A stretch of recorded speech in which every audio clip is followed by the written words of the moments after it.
Ya Tuhan, Kau telah menyiapkan, membimbing hati jiwa kami untuk mendekat kepadamu lewat lagu-lagu yang kami sudah nyanyikan.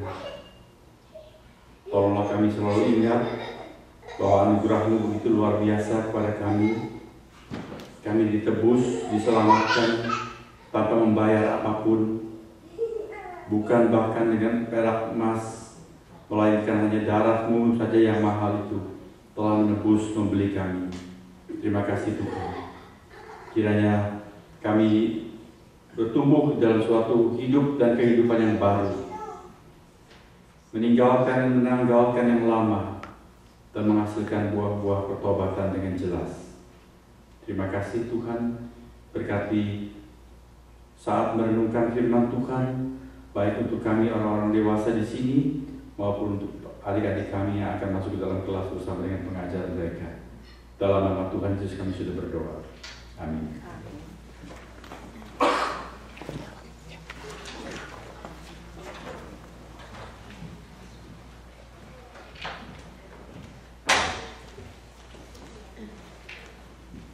Thank you.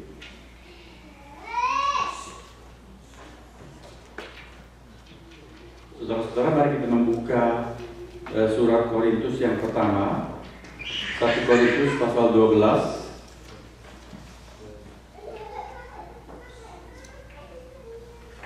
Kita akan mengikuti pembacaan dari ayat 12 sampai dengan ayat yang ke-27.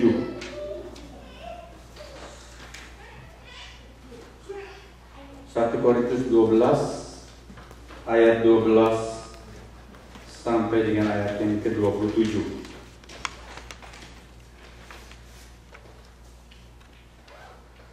Saya akan membacakan untuk kita semua.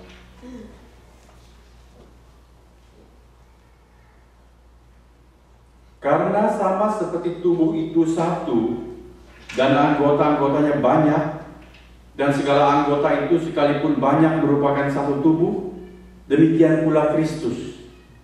Sebab dalam satu roh kita semua, baik orang Yahudi maupun orang Yunani, baik budak maupun orang merdeka, telah dibaptis menjadi satu tubuh, dan kita semua diberi minum dari satu roh. Karena tubuh juga tidak terdiri dari satu anggota, tetapi atas banyak anggota. Andai kata kaki berkata, karena aku bukan tangan, aku tidak termasuk tubuh, jadi benarkah ia tidak termasuk tubuh? Dan andai kata telinga berkata, karena aku bukan mata, aku tidak termasuk tubuh, jadi benarkah ia tidak termasuk tubuh? Andai kata tubuh seluruhnya adalah mata, di manakah pendengaran? Andai kata seluruhnya adalah telinga, di manakah penciuman? Tetapi Allah telah memberikan kepada anggota masing-masing secara khusus suatu tempat pada tubuh seperti yang dikehendakinya. Andai kata semuanya adalah satu anggota, di manakah tubuh? Memang ada banyak anggota, tetapi hanya satu tubuh. Jadi mata tidak dapat berkata kepada tangan, aku tidak membutuhkan engkau. Dan kepala tidak dapat berkata kepada kaki, aku tidak membutuhkan engkau. Malahan justru anggota-anggota tubuh yang nampaknya paling lemah yang paling dibutuhkan. Dan kepada anggota-anggota tubuh yang menurut pemandangan kita kurang terhormat, kita berikan penghormatan khusus. Dan terhadap anggota-anggota kita yang tidak elok, kita berikan perhatian khusus. Hal itu tidak dibutuhkan oleh anggota-anggota kita yang elok.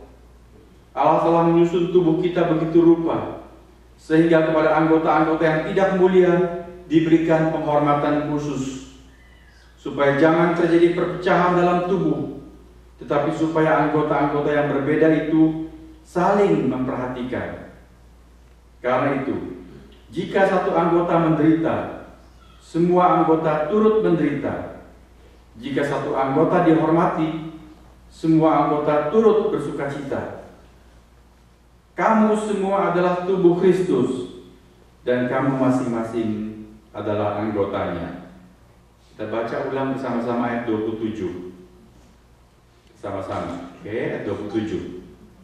Kamu semua adalah tubuh Kristus dan kamu masing-masing adalah anggotanya.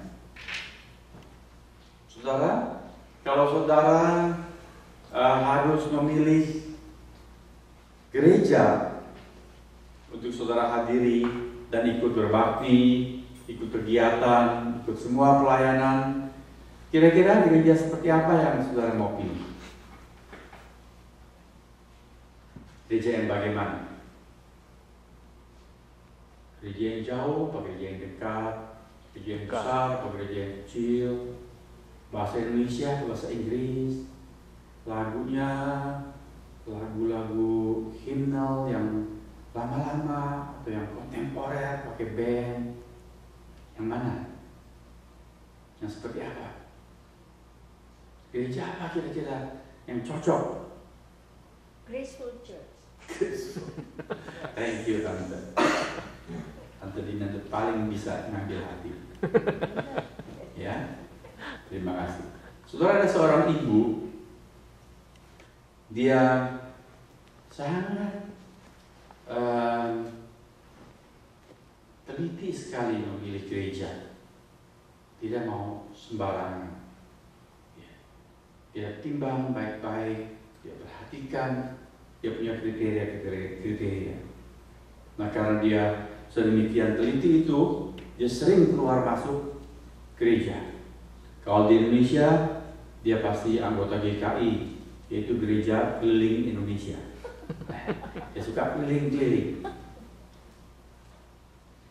Suatu hari dia masuk ke sebuah gereja. Setelah 1 bulan di gereja itu, dia nggak balik lagi. Ketika ditanya oleh temannya, kemana kamu sudah lama ya kelihatan? Biasanya kamu rajin, nggak pernah absen, selalu datang ke kebaktian, ikut kegiatan, persekutuan doa, Bible study semua ikut. Kalau tante ini menjawab, sebenarnya gereja itu cukup baik. Saudara-saudaranya menyenangkan. Cuma satu hal, apa? Pendetanya itu sok. Sombong, nggak pernah datang ke saya nyalamin itu saya, nggak pernah. Nggak suka saya sama pendeta itu sombong.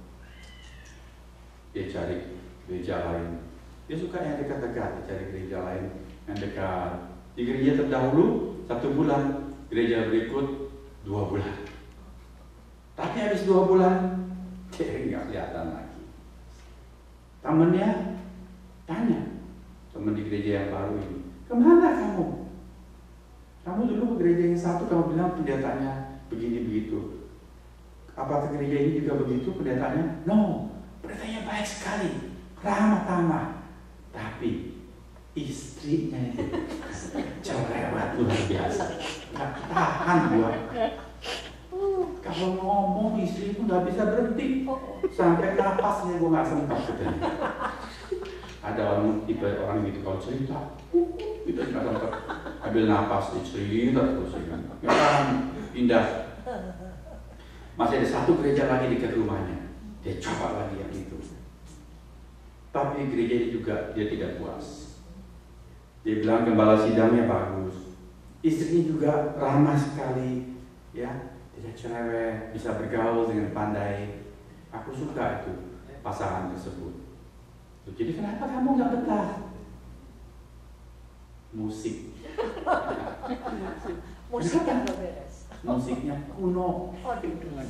Ngantuk saya kalau nyanyi terus seperti itu. Nggak pakai yang kontemporer yang lebih meriah, lebih segar ya. Sayang ya. Pendetanya baik, korbannya bagus, istrinya juga ramah, pintar bergaul. Musiknya. Jadi kamu mau kemana? Pokoknya kemanapun juga aku lakoni. Demi mencari gereja yang cocok, gereja yang sempurna. Lautan pun akan kuseberangi, gunung pun akan kudaki. Jadi dia pergi, ke kota yang jauh juga dia pergi. Agak lama dia bertahan di sana. Orang-orang pikir udah cocok lah dia di situ ya. Ternyata enggak juga. Kenapa? Gembala sidangnya bagus, khotbahnya menarik sekali, istrinya tidak sombong, musiknya blended begitu sempurna, ada lagu himnal yang syahdu, yang menyentuh hati, ada yang segar, meriah. Lalu kenapa mau pergi? Majelisnya mata duitan. Kok kamu tahu? Iya, bulan lalu 2 anggota majelis datang ke rumahku. Masa mau pinjam uang untuk modal usaha katanya. Macam